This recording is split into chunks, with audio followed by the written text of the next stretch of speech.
em Mateus capítulo 28. E nós vamos ler a partir do verso 11 ao verso 20. Mateus 28, de 11 a 20. Está escrito o seguinte: indo elas, referindo-se às mulheres, normalmente às mulheres da Galileia, eis que alguns da guarda foram à cidade e contaram aos principais sacerdotes tudo o que sucedera. Reunindo-se eles em conselho com os anciãos, deram grande soma de dinheiro aos soldados, recomendando-lhes que dissessem: vieram de noite os discípulos dele e o roubaram enquanto dormíamos. Caso isso chegue ao conhecimento do governador, nós o persuadiremos e vos poremos em segurança. Eles, recebendo o dinheiro, fizeram como estavam instruídos. Esta versão divulgou-se entre os judeus até o dia de hoje, quando Mateus, portanto, escreveu este evangelho. Seguiram os 11 discípulos para a Galileia, para o monte que Jesus lhes designara. E quando o viram, o adoraram. Mas alguns duvidaram.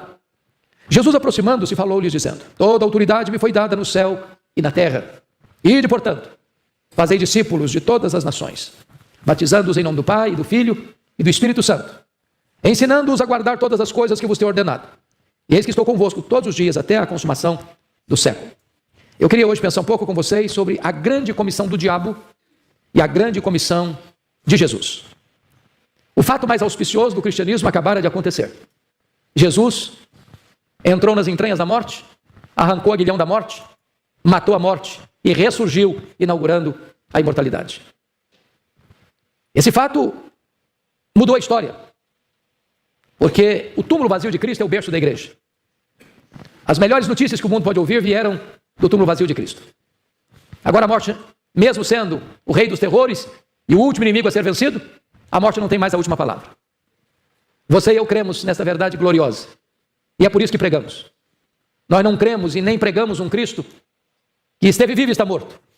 Mas nós pregamos o Cristo que esteve morto e está vivo pelos séculos dos séculos. Essa verdade arranca os discípulos do território do medo, da covardia, da clausura, e torna aqueles homens outrora medrosos e acovardados em gigantes, que não se intimidam diante dos açoites, das prisões, do martírio e da morte. E diz o texto que as mulheres são as primeiras a ver o túmulo aberto, a testemunharem o túmulo vazio, a receberem do anjo uma mensagem que deveria ser entregue aos apóstolos. São as primeiras a ver o Cristo ressurreto. São as primeiras a receber uma comissão para pregar e pregar aos apóstolos. E agora diz a Escritura, e diante desse fato incontornável, irrefutável, inegável, os agentes que levaram Jesus à morte, aqueles mesmos que pagaram para que Jesus fosse crucificado, contratando testemunhas falsas para acusá-lo, agora vão pagar para que os soldados espalhem uma falsa notícia. Eu chamo isso de a grande comissão do diabo. Satanás também envia seus emissários para anunciar uma mentira. Porque onde o Senhor levanta um templo da verdade, Satanás ergue aí uma sinagoga da mentira. De certa forma, os mesmos principais sacerdotes que pagaram Judas para trair Jesus, agora pagam os soldados para negarem ou mentirem acerca da sua vitória sobre a morte. E eu queria hoje, brevemente, olhar com vocês quais são as características dessa grande comissão do diabo. Primeiro, é uma comissão mentirosa. Olha os versos 11 a 13 comigo. Está escrito o seguinte: indo elas, eis que alguns da guarda foram à cidade e contaram aos principais sacerdotes tudo o que sucedera. Reunindo-se eles em conselho com os anciãos, deram grande soma de dinheiro aos soldados, recomendando-lhes que dissessem: vieram de noite os discípulos dele e o roubaram enquanto dormimos. Meus amados irmãos, o ponto aqui é curioso, porque esta guarda, ela é romana e poderia ser também uma guarda do Sinédrio.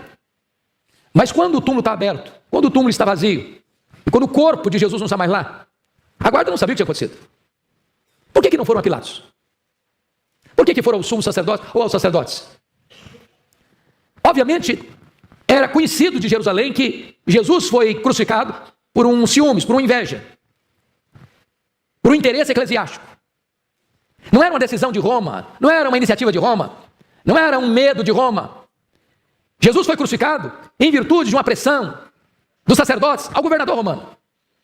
E dessa forma, a segurança montada para manter a porta do sepulcro fechada, não resistiu ao poder da ressurreição. Não adianta ter guarda na porta, não adianta ter selo e sinete do governador, não adianta ter todo o aparato militar vigiando o túmulo.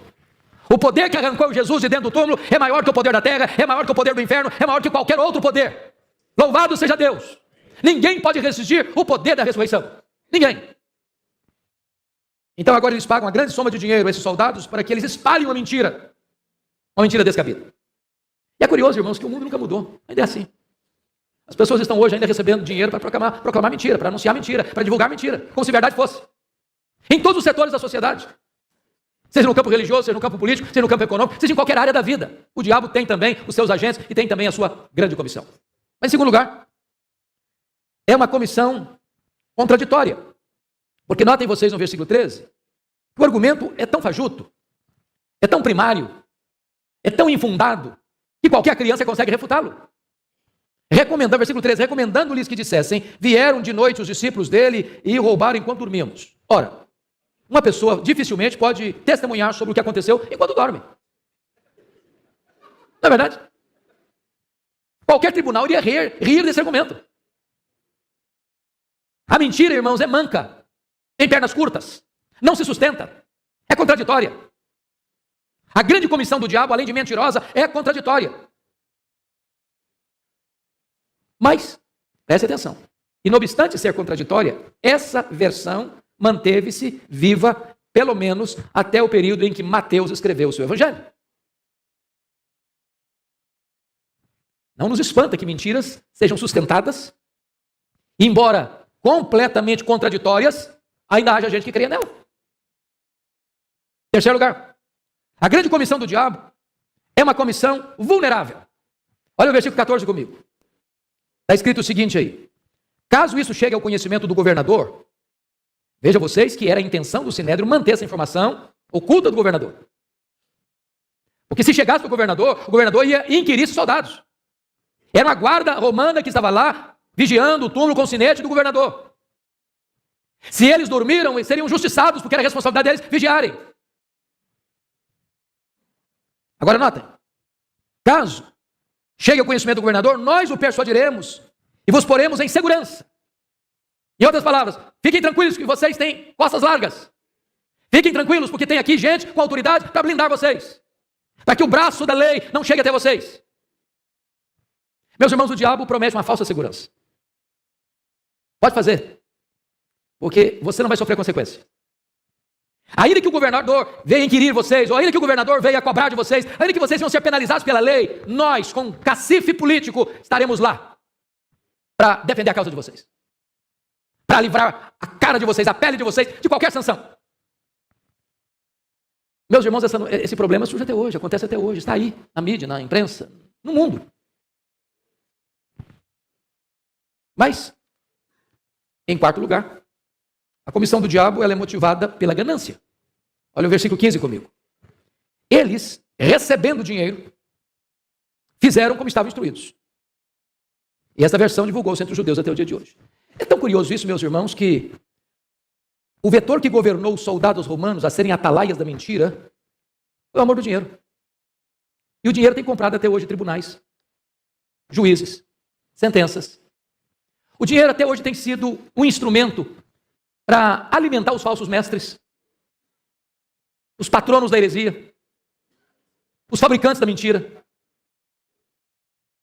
a origem do falso ensino.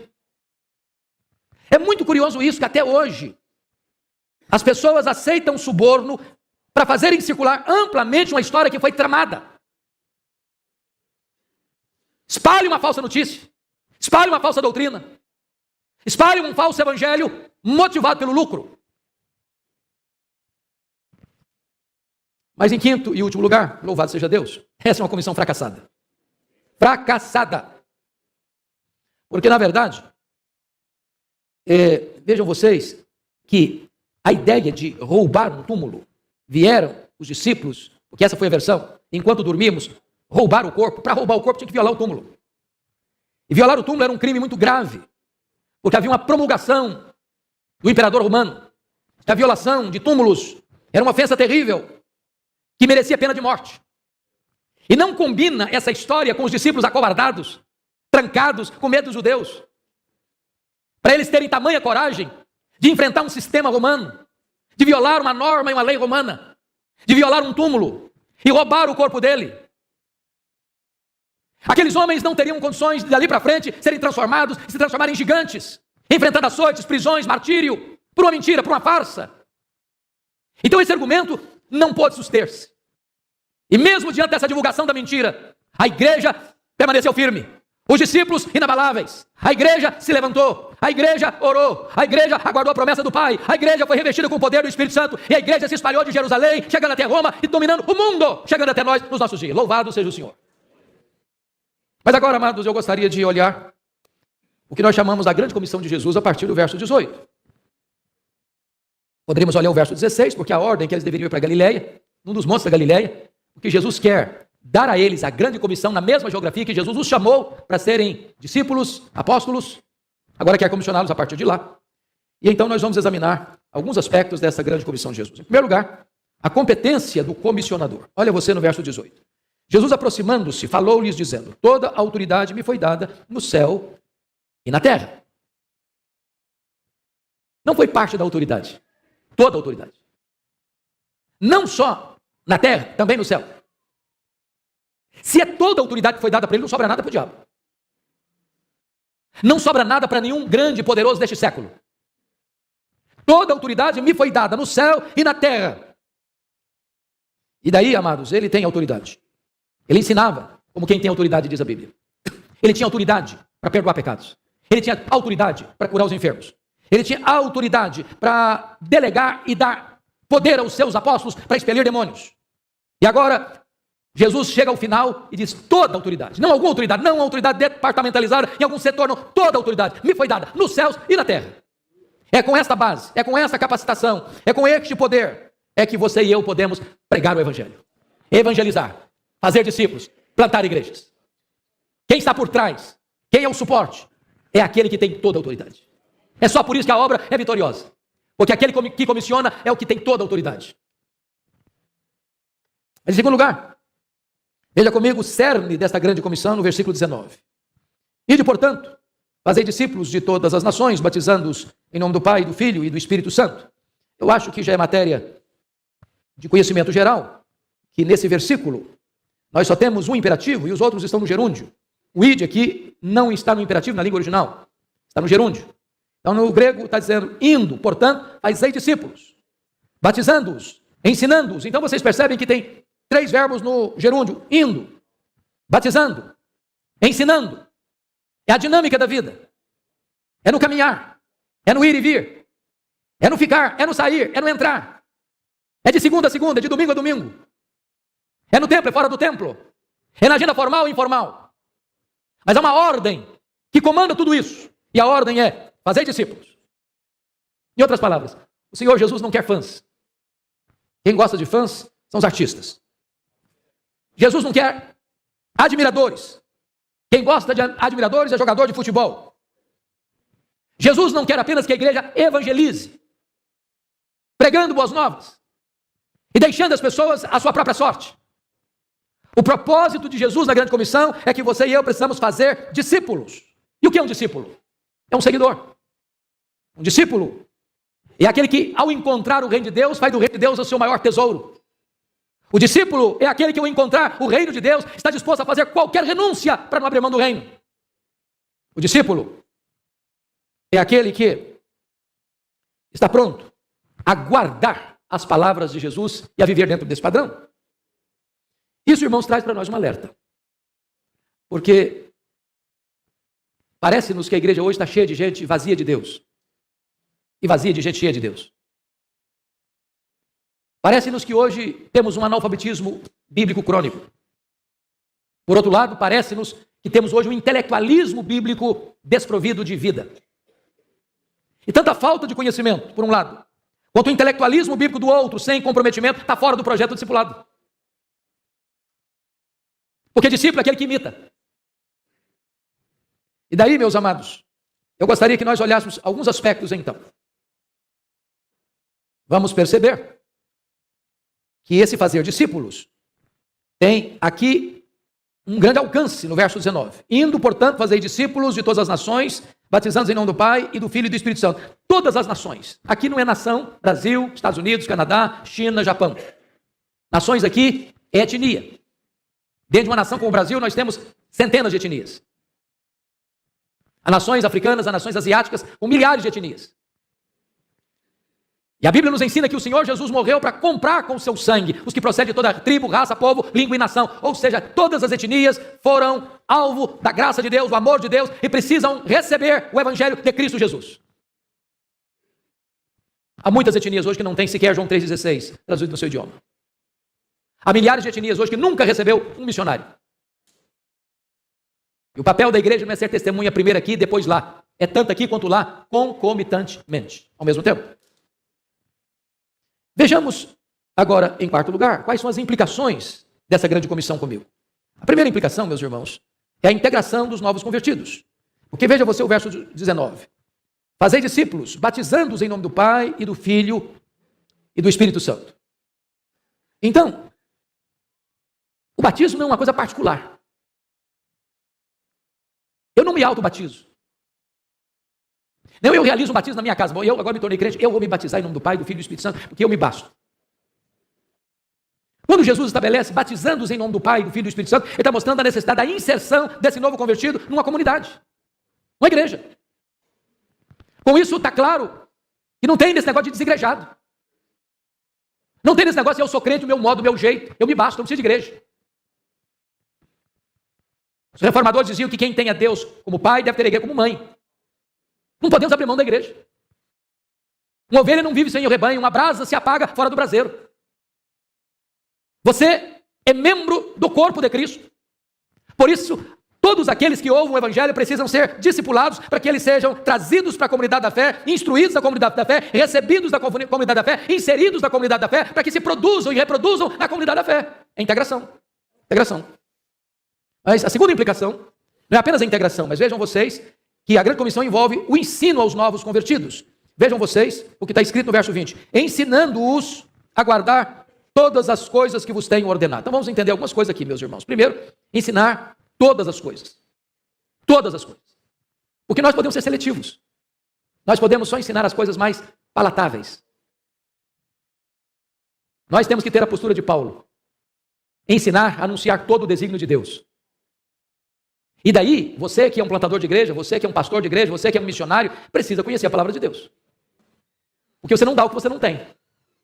Você não ensina o que você não aprendeu. Então precisa sair do beabá. Precisa subir de nível. Precisa avançar. E é claro, meus irmãos, que eu não estou sugerindo novidades, não, porque a mesma matéria que você dá numa classe infantil, na igreja, você dá para um pós-doutorado. As verdades são as mesmas, em níveis diferentes, com profundidades diferentes, mas as mesmas verdades. E é por isso que é preciso avançar. Não só na abrangência, ensinando tudo, todo o conselho de Deus, tudo que Jesus ensinou, mas trazer também isso com maior profundidade. Meus irmãos, eu não tenho dúvidas disso. Eu não sei quanto a você. Às vezes eu escuto pastor dizer assim para mim, pastor, eu sou pastor, sou missionário, eu não gosto de ler. Para um pouquinho. Se você não gosta de ler, talvez você confundiu o seu chamado.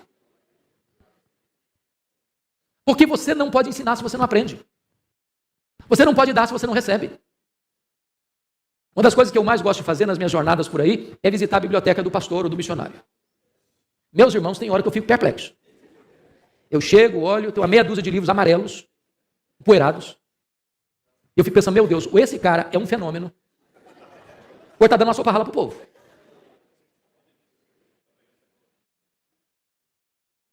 Eu sei que às vezes o que o pastor, o missionário recebe é pequeno, é um salário pequeno. E eu sei também que livro é caro. E se eu estou falando para alguns líderes de igreja aqui, talvez seria bom você pensar em botar uma verba mensal para o seu pastor comprar bons livros, para melhorar o sermão. E eu espero um amém mais vivo agora, amém! E se o sermão não melhorar, corta a verba.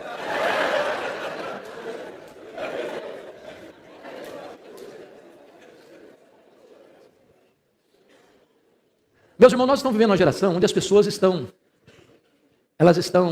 chegando numa época de ressaca com os movimentos que prometeram muito e não deram nada. Das seitas que ludibriaram as pessoas com falsas promessas. E as igrejas que tiverem um ensino bíblico sólido e uma vida piedosa vão ser o porto seguro dessas pessoas que estão à cata e à procura da verdade. É preciso estudar para ensinar. E o que o texto está nos ensinando é que nós precisamos ensinar o que Jesus ordenou. Não é sugeriu, não. Ordenou. É ordem. Ensine isso, ensine isso, ensine isso, ensine isso. Para mim, uma das figuras mais lindas da Bíblia com respeito ao pregador é que ele é um mordomo. Se você não leu o livro do John Stott, O Perfil do Pregador, leia. Leia. E ele diz que o papel principal do mordomo é que ele era responsável pela despensa, que preparava a refeição para a família. Não era a competência do mordomo levar comida para a despensa. Era a função do dono da casa. A função do mordomo era usar toda a comida que estava na despensa e preparar a melhor refeição para a família. Uma refeição balanceada. Ora, a despensa de Deus é a Bíblia. Em outras palavras, eu como pregador, como mordomo, eu não posso privar do povo de Deus o rico alimento que está lá na despensa. Também não posso acrescentar na dieta da família, na refeição da família, o que não está na despensa. E o que se requer do mordomo, que seja encontrado fiel. Mas a terceira implicação, meus irmãos, da grande comissão, primeiro, é a integração dos novos convertidos. Segundo, é ensinar o que Jesus mandou. Terceira implicação, é ensinar a guardar. Veja bem o verso 20. Ensinando-os a guardar todas as coisas que vos tenho ordenado. Quantas vezes a gente pensa que discipular é juntar uma pessoa, um grupo de pessoas, melhor dizendo, numa sala, seja escola bíblica dominical, ou numa casa, ou num pequeno núcleo, numa célula de estudo, e passar informação. Transmitir conhecimento. E aí a gente imagina que um crente maduro é um crente que sabe muito. Fulano é maduro na fé, sabe muito, conhece teologia, é capaz de subscrever e recitar o catecismo, confissão de fé, os principais teólogos. É bom isso, é muito bom. Mas não é isso que está na grande comissão, não. É ensinando-os a guardar, a obedecer, a praticar. Porque se eu apenas conheço, mas não ponho em prática, eu sou mais culpado ainda. Então o nosso papel não é apenas um papel de transmitir conhecimento, mas é aferir e averiguar se aquilo que estamos transmitindo está sendo praticado, vivido, experimentado. Não é teórico, é prático. E o que Jesus disse? Vós sois meus discípulos, se fizerdes, eu vos mando. Bom, me permita então encerrar. Em quinto lugar, quais são os motivos para você e eu cumprirmos a grande comissão? Primeiro motivo, o poder de Jesus, versículo 18. Toda autoridade me foi dada nos céus e na terra. Meus irmãos, a gente costuma obedecer a autoridade, não é isso? A autoridade manda. E nós obedecemos. Mas Jesus não é apenas uma autoridade, ele é a autoridade. Ele manda o sol para, ele manda as estrelas aparecem, ele manda o vento cessa, ele manda o mar se acalma. Ele manda uma mula profetiza. Ele manda os garçons voadores, levam refeição para Elias, no ribeiro de Querite. Ele manda um verbo, vai lá e corta uma planta. Ele manda os anjos, batem em retirada para ouvir e atender a sua voz. Ele manda os demônios, precisam sair. Ele manda a enfermidade, tem que cessar. Ele manda a igreja. Será que nós teríamos a única voz dissonante na orquestra do universo? Aquele que tem toda a autoridade é quem está dizendo, indo, portanto, fazei discípulos. Então, se a primeira razão para cumprir a grande comissão é o poder de Jesus, a segunda é a ordem expressa de Jesus. Não dá para desobedecer à maior autoridade do universo. Terceira motivação, e eu termino aqui, está aí no versículo 20, a parte final, é a presença de Jesus conosco. E eis que estou convosco todos os dias, até a consumação dos séculos. Em outras palavras, Jesus está dizendo, vá. Mas você pode ter certeza que você não está sozinho. Eu vou com você. De dia, de noite. Com saúde ou com doença. Preso ou livre. Em lugares favoráveis ou em lugares hostis. Eu estou com você. Todos os dias.